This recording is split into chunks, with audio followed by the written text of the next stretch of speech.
patient presented to me with a pain on the palate, and you can see that swelling in the middle of the palate towards the upper left.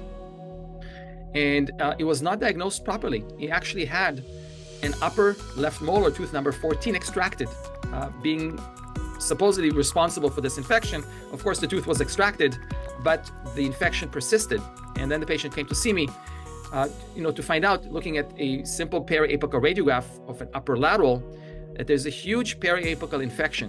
And that infection, through the path of least resistance, traveled to the palate.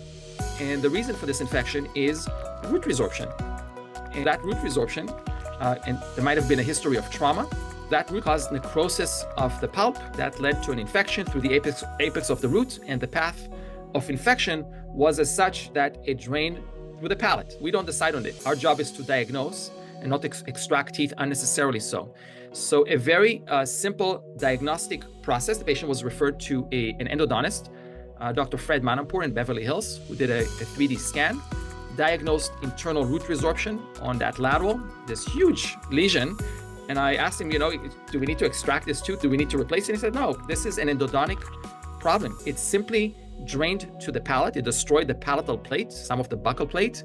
And unfortunately, that number 14 was extracted. Here you can see the 3D rendering and the huge destruction, but a simple root canal endodontic therapy addressed the primary diagnosis of this problem, and the bone simply came back.